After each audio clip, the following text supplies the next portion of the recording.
Good morning, everybody, and happy Liberation Day. We'll see, right? I was certainly relieved to see that Supreme Court decision around tariffs, and while it doesn't address the challenges in our softwood sector, it certainly does potentially address some of the serious concerns we have about our relationship with the United States. So fingers crossed that this heads in a positive direction. Because I know a number of you would also like to be able to purchase American liquor at some point in the future as well. Or maybe not. It's really good to be here with you today. I'm getting a little bit of feedback from the mic if we can get that. Excellent.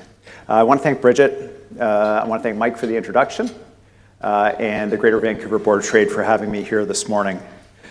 I think I speak for all of us and certainly for British Columbians when I say it's been a difficult couple of weeks. The context of what ordinarily would have been our speech from the throne, budget speech. I had a provincial address planned that we canceled, is the horrific events in Tumbler Ridge. And instead of doing the work that we had planned in relation to pre-budget work, we found ourselves up, all political parties, in Tumbler Ridge as a show of unity to a community that was shocked and reeling from I don't like to assign sort of a hierarchy here, but literally the worst event that I've had to participate in as Premier. Families devastated, community devastated, kids horrifically injured and murdered.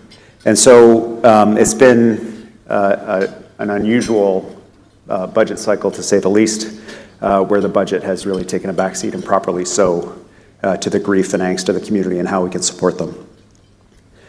But it's important that the work of government continue because the times we're in demand it, and we need to ensure that we're delivering for families across the province. And some of our responses in Tumbler Ridge and some of the work that we had done in the north previously needs to be supported by a strong economy here at home, and there are major headwinds that we face to that, but also huge opportunities if we work together. So a bit of a somber beginning, but I'd like to be able to be relatively brief this morning in my remarks and have a little bit more time for the Q&A so I can address the questions, concerns, and suggestions that you may have. Big picture. I sit at the Council Federation table with all the premiers across Canada. One of the topics of conversation during our last get-together was all of us seeing a significant decline in provincial revenues and escalation in provincial costs. This is not a surprise probably to any of you in business. You're seeing the same thing. We are expecting a budget from Alberta next week that we have already been warned will have a significant deficit in it. Other provinces face big challenges. Ontario will cross the $500 trillion debt level next year. Their parliamentary budget officer says that their estimates are about $8 billion off in terms of where their budgets will be. And so we're all grappling with this across Canada, and it's not just Canada provincially, it's Canada federally, it's the UK, it's the US, it's the EU. Debt, deficits, and challenges around revenue in a slowing global economy. So how will we respond to that in British Columbia? Well, the budget indicates our key priorities. First, grow the economy. No matter what we do in terms of paring back expenses or looking to areas where we can find additional revenue within the province, it will not be sufficient to be able to deliver the kinds of services that British Columbians need and deserve, especially with an aging population that is showing up at hospitals sicker and needing more time in hospital, and a population that until this year has been growing at remarkable levels. We have to grow the economy in order to be able to meet that demand. It's as simple as that. And so the goals of the budget are grow the economy, stabilize provincial finances, to be able to deliver the services that families deserve. And I hope that you saw some of that work in the budget. In terms of stabilizing the province's finances, a reduction of 15,000 people across the public sector, These will largely be in administrative roles. In the health authorities alone last year, we reduced administrative roles by 1,100 to ensure that more money flows to the front line for services.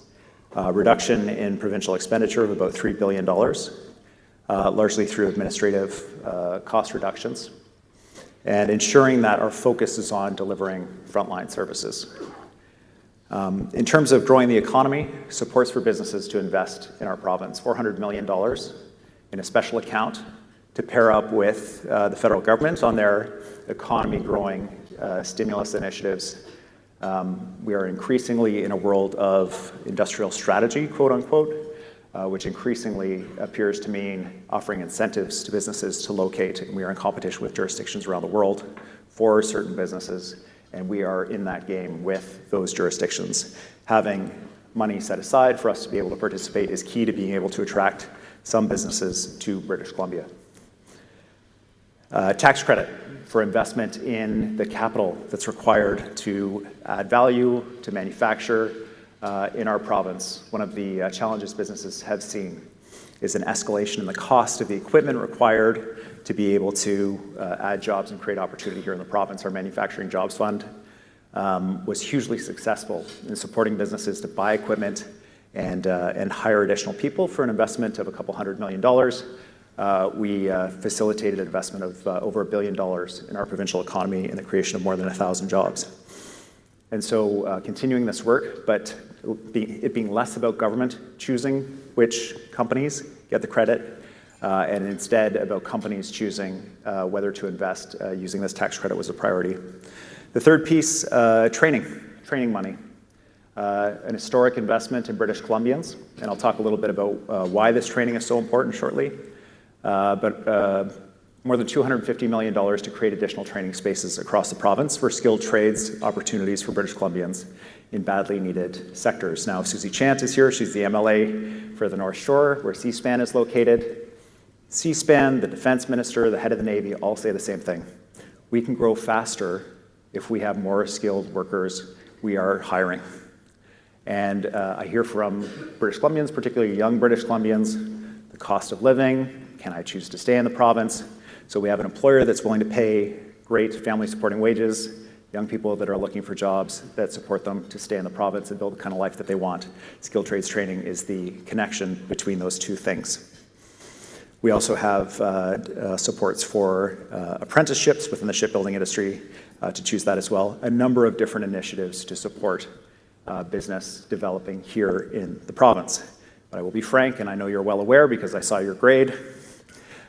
We have implemented PST on professional services in the province. And I know that's not a popular decision in the room, and it's not one that we take lightly, but it is a reflection as well of the changing nature of the economy of British Columbia. It's an economy that historically has been entirely dependent on resource development. And while that will continue to be, and I hope to be a more significant part of our economy going forward, service delivery is a growing and important sector in our province as well. We do require a tax base in order to support the services that your employees count on, everything from healthcare to childcare to education and so on.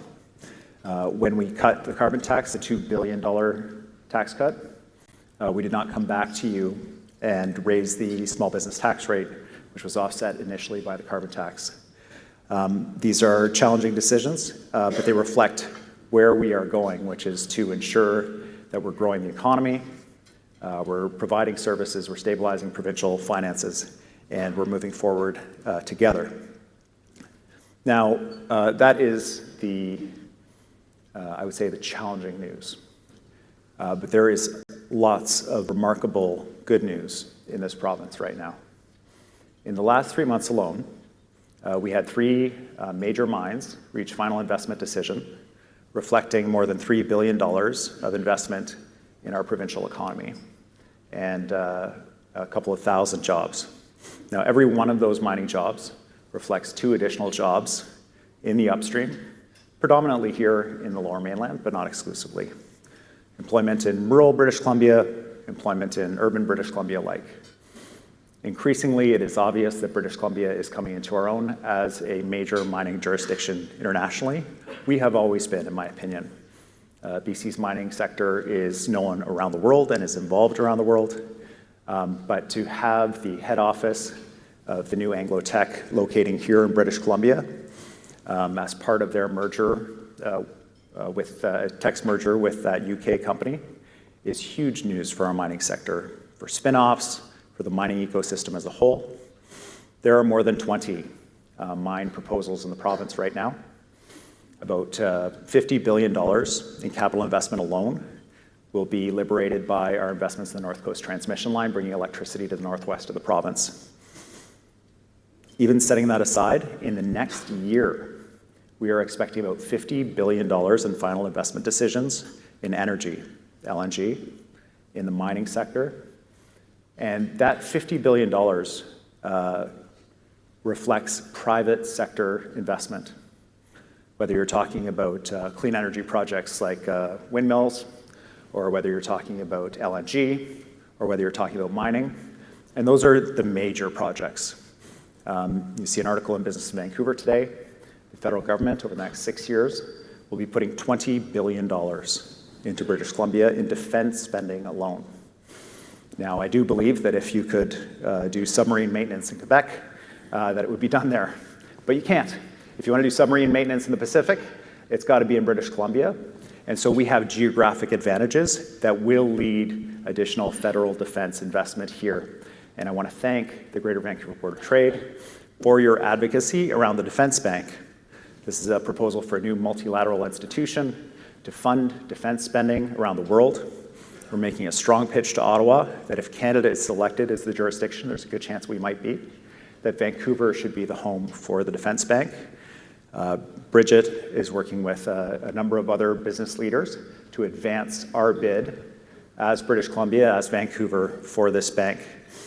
The question that I got asked at the press conference is, well, why Vancouver? You know, you've got all the banks are in Toronto, the government's in Ottawa, and I agree that if this was an ordinary world, then that would make a lot of sense. You want to be on the same time zone as New York, you want to be close to Washington, D.C., you want to be close to Ottawa, but it's not the normal world anymore.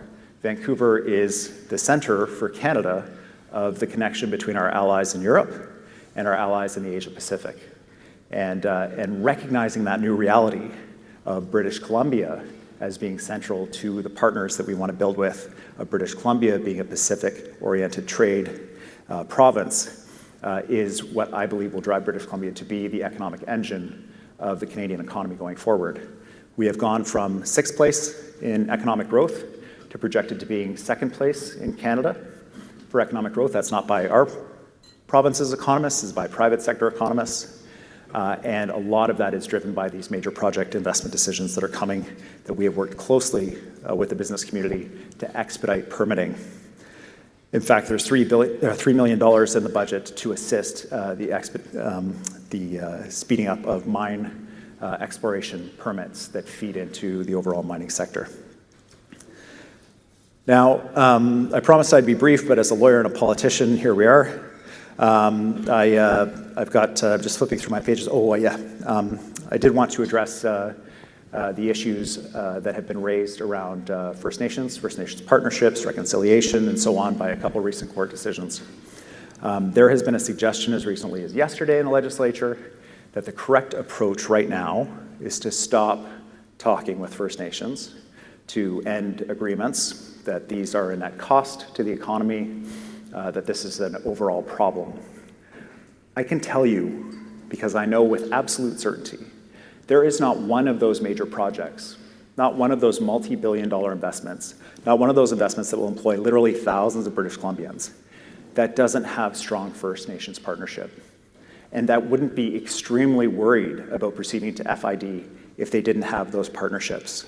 By talking with First Nations, by entering into partnerships with them, we do things like deliver major mines like the Eskay Creek project, like LNG Canada Phase 2. So Lism's LNG is actually an Indigenous-led energy project. The suggestion that by terminating our relationship with First Nations, or treating First Nations with hostility or ignoring their rights is the path to certainty for our economy is completely wrong. Those rights are protected by the Constitution, Section 35. It is Courts have repeatedly recognized these rights. Any government that is formed has to enter into these partnerships and agreements. With that said, there have been 2 recent court decisions, and I want to be clear about 2 things. One is that private property, clarity of title, understanding what you own, is a cornerstone, is the foundation of our economy. If you don't know that you own a piece of property, then you can't invest, you can't make decisions, and whether you're talking about a family or a business, the result is the same, which is instability and uncertainty. So we will be defending that core principle throughout any court proceedings to make sure that the courts understand the crucial nature of that. The second is around the Declaration Act. This is part of this act enabled us to do the work with the Tahltan First Nation around Eskay Creek and other First Nations around expediting environmental assessment processes and working with companies. But the work that this act sets out, it has to be led by government. It can't be led by the courts. And that intention has to be delivered because that is the only thing that can deliver the predictability of the work that we're doing together going forward.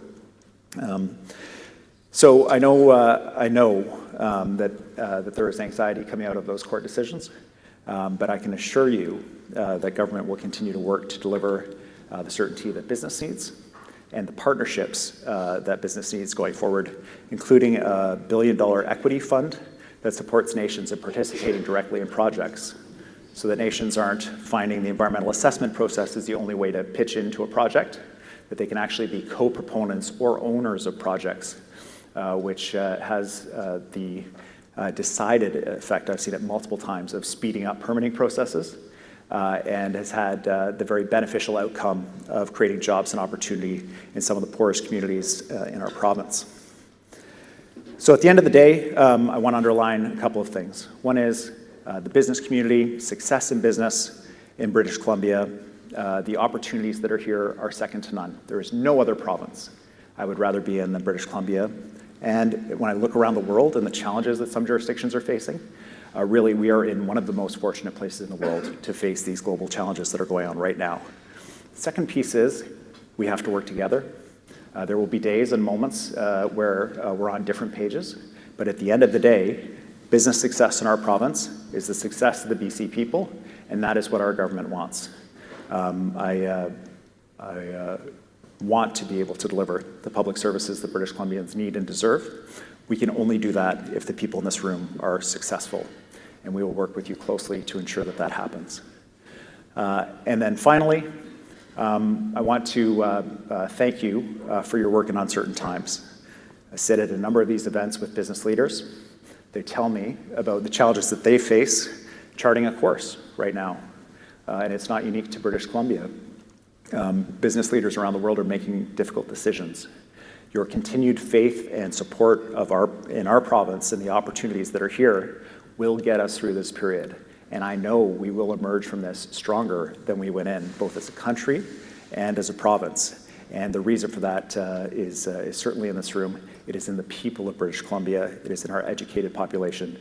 And it is seizing this opportunity, this window that is open for us right now, but will not always be open. And I believe we're very well positioned to do that. And I look forward to working with you to do that. Thank you very much.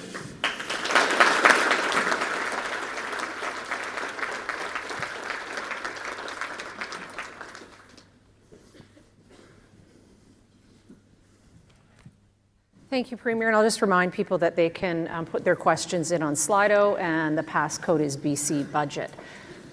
I think it's fair to say that the business community and the province are on 2 different pages right now. And there is a lot of concern and anxiety in the business community given the BC budget. So let's start with the fiscal trajectory.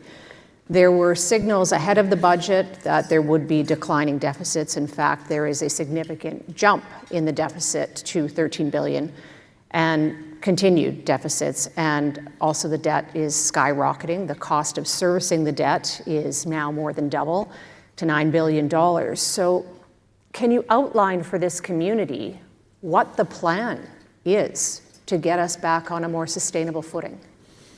Yeah. Absolutely, Bridget. So first of all, in this kind of situation, which is faced not just by British Columbia, but by provinces across Canada, there are choices to be made on the issue of the debt. Many of the people in this room will know where that money is going because many of your businesses are participating in these major infrastructure projects. Everything from new hospitals, schools, bridges, roads. This is infrastructure that was long neglected, announced many times that it would be built, never funded. We inherited a massive infrastructure debt. It should have been built earlier. The fact that the Fraser Highway wasn't expanded, the fact that St. Paul's was full of rats, it still is, and was not addressed. The fact that in Fort St. James, the hospital was a double-wide trailer. You know, the massive expansion in portables we had in fast-growing communities like Surrey, these issues had to be addressed. And I'm not sure, I hope we can agree, that kind of debt that's tied to infrastructure is positive in that it drives growth. It has to be paid for in advance, it gets paid back over time, it's an investment in the province. The kind of debt that we want to reduce and eliminate is the deficit debt and how that adds to our overall fiscal impact. That is not positive debt. And so the challenge that we face is when we have big challenges in healthcare, huge demands in this moment, at the same time as we're facing huge pressures in revenues, do we cut? And these are the two big lines in the budget, and you can have a look. It's education and healthcare. Do we cut these? And the Conservatives said they would. They said that education and healthcare would bear the brunt of their cuts. And we will not do that.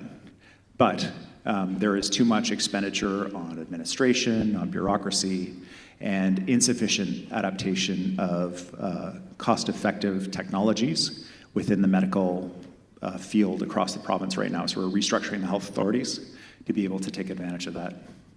But the path out of this, as I said in my remarks, is by growing the economy. That is the path forward for us. We will reduce expenditure. We have done what we can to identify limited sources of additional revenue.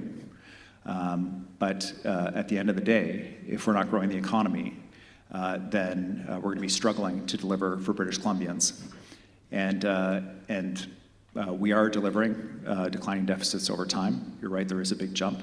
We're seeing a deterioration in our revenue. And I don't mean to jump in, but talking about a decline in deficits, to get to the decline, there is a considerable increase for next year of $4 billion. And so it's very hard for us in the business community to understand what that sustainable path is.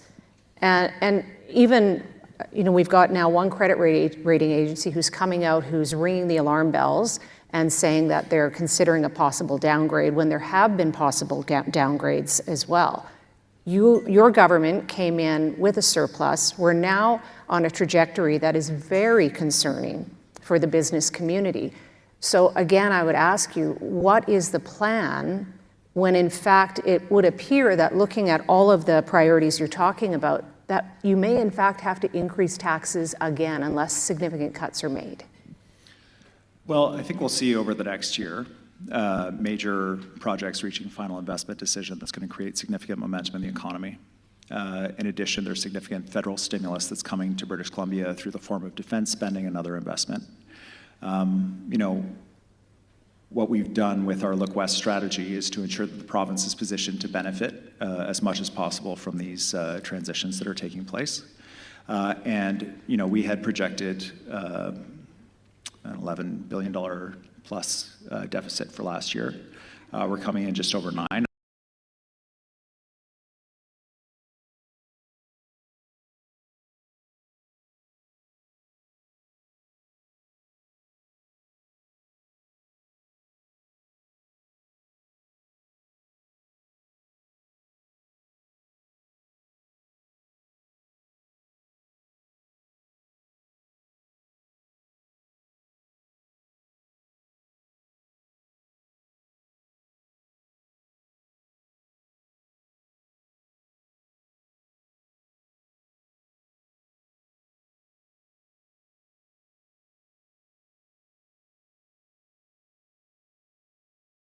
Both are at very, very low levels right now.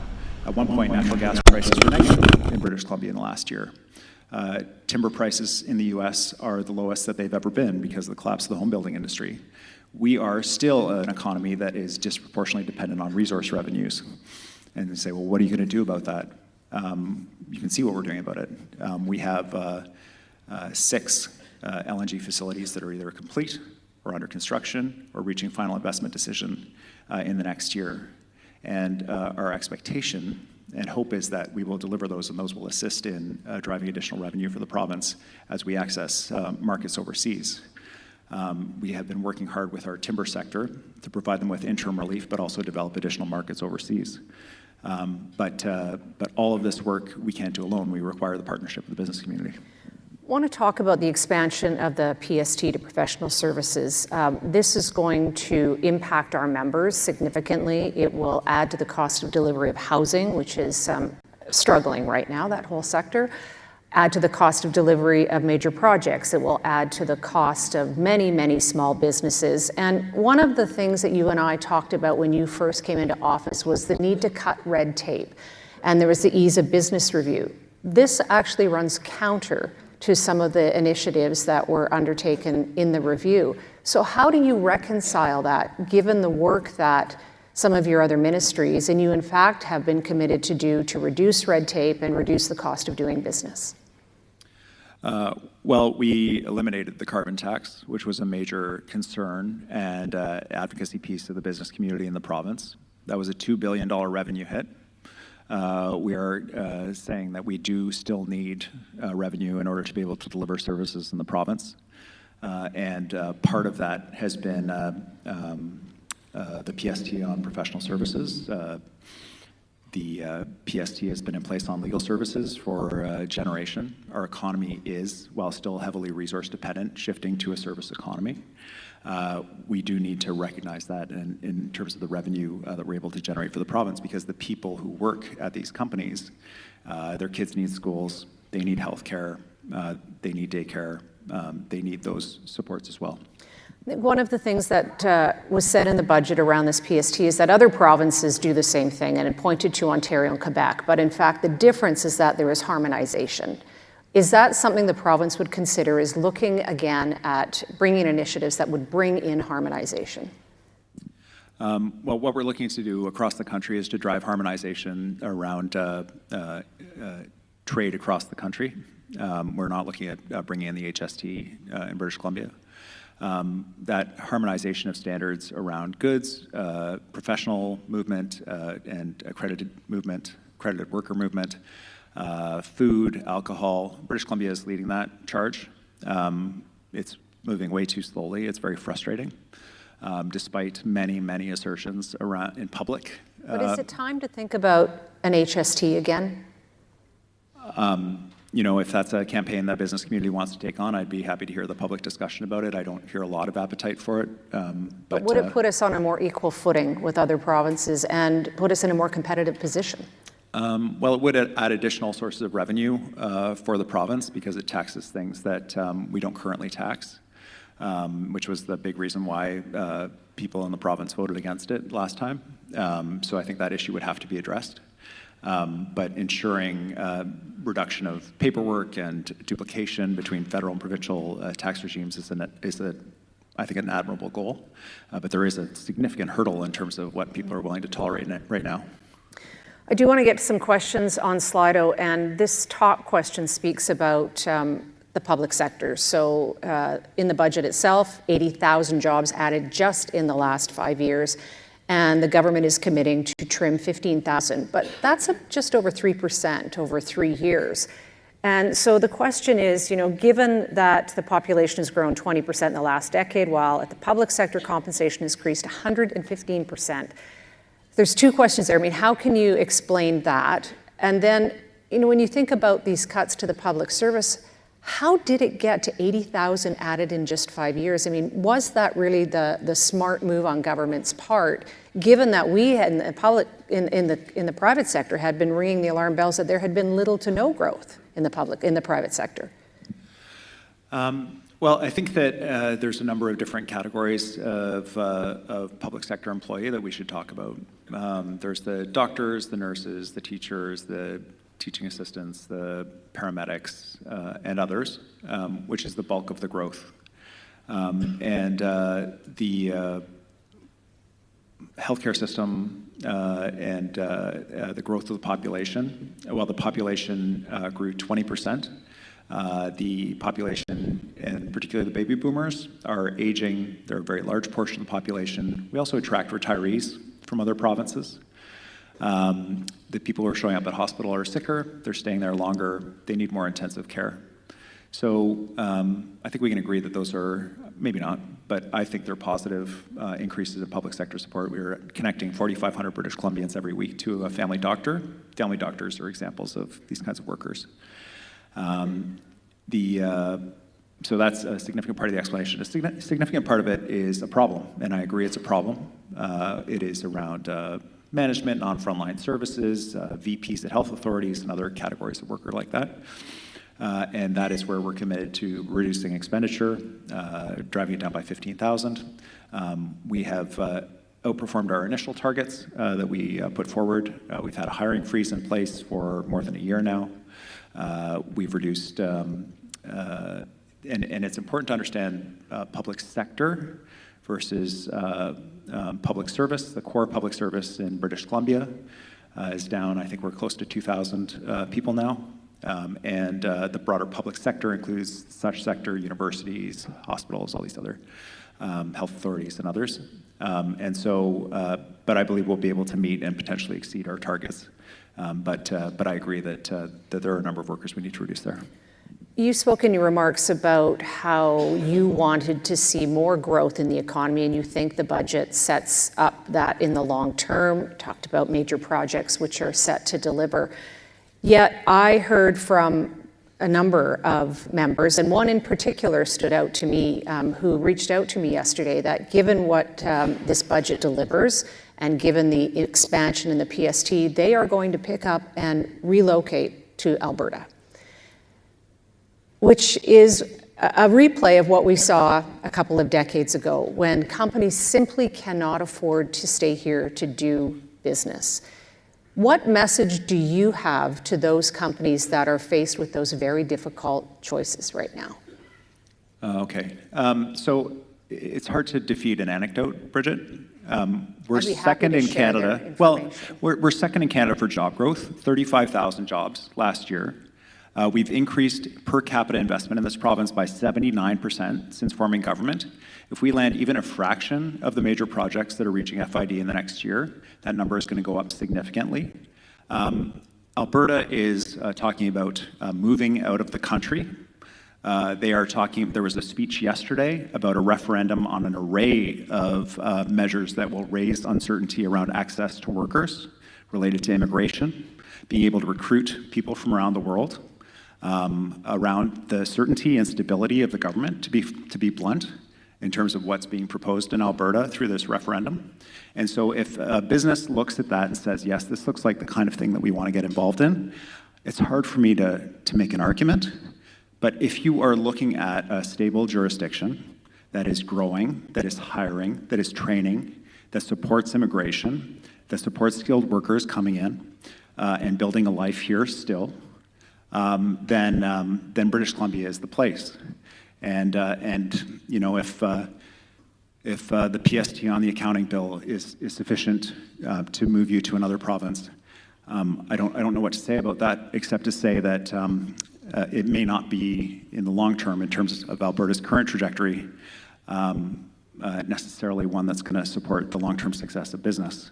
The second piece I will say is, I am watching carefully to see what Alberta's budget looks like, and what the impacts of the depression in resource prices had on Alberta, because I suspect it is similar, if not more amplified in Alberta than what we've experienced. So I don't mind getting a D if other students in the class are also graded. I don't pretend to be perfect, and British Columbia doesn't pretend to be perfect, but I think we're doing an okay job compared with our relevant comparators. And D was a very hard mark. In previous years, the lowest mark we had given was a C-, and we have been doing the report card for over 20 years, maybe 25 years, looking at some in the group who would know that. So I didn't take that lightly, and neither did the team as we were giving that grade, but we simply, looking at previous budgets, could not give it a C-. It was a budget that was, I think it was a fair grade of a D. And so I know that we have just a minute left, and I do want to ask the question that you can see second down on Slido, is that this community obviously feels this was a tough budget as well. You heard the anxiety and the concern in some of these questions. So the question is, how does your government regain confidence in the private sector to invest in British Columbia? I think that the only possible way is to demonstrate success. And, we have heard all kinds of critique, I'll be blunt, over the last couple of years. And yet we've moved from projections of sixth place in economic growth to second. I think we can be first. We have delivered 35,000 jobs last year, second in Canada. We're second only to PEI. When you have a smaller denominator, I think that's the reason, in GDP growth nationally since forming government and in the last 5 years. I'm not pretending that everything is perfect, but I will say that by the indicators that you would look to, employment growth, how are we doing on unemployment? One of the best unemployment rates in the country. Even the debt numbers, like to have an overall provincial debt that's less than half of Ontario's, and still one of the best debt to GDP ratios in the country and in the world, while we're investing in and building our country. Like, we could run the deficits that we're running right now for 20 years, and we would just hit where Ontario is right now on debt. And so I'm not suggesting that we're going to do that. We have to get back to balance, there's no question about it. But just to put a relevant floor in terms of everyone's understandings of where we're at as a country and as a province compared to other jurisdictions. And I agree that we need to demand better of ourselves than other places, that's not sufficient to say we're better than what's happening in other places, or that wouldn't it be nice if we got $13 billion every year like Quebec did from the federal government? It would be nice. But, we can hold ourselves to a higher standard, and we will.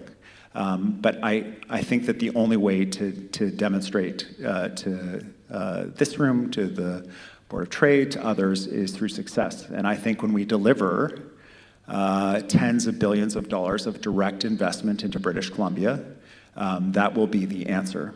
And I look forward to celebrating those investments with you. I look forward to landing the Defence Bank with you. I look forward to British Columbia being the economic engine of the country, which we will be because of geography, people, resources, and what we're offering right now, which is what the world needs. And at the end of the day, I think that I would ask to be judged on the outcomes, and we're going to get there. We knew this was going to be a tough conversation, and I would like to thank you for coming and hearing the concerns and the anxiety of the business community. As one of the voices of the business community, we will continue to be at the table providing solutions. This wasn't an easy conversation, but I do hope you hear the level of concern, and we can bring forward together some solutions to get us back on the right path. Absolutely, Bridget. And a number of people in lead up to the breakfast, because I was here early, said, it's going to be a tough day. I welcome it. I welcome a frank and tough exchange. I enjoy honest assessments and hard questions because I think it is the only way that we move forward. And I thank the Board of Trade for creating this. And all I ask is tough but fair. And I always feel I get that from the Vancouver Board of Trade. And it's not always the case, so I want to express my appreciation for the tough but fair grilling that you gave me, Bridget. Thank you. Thank you.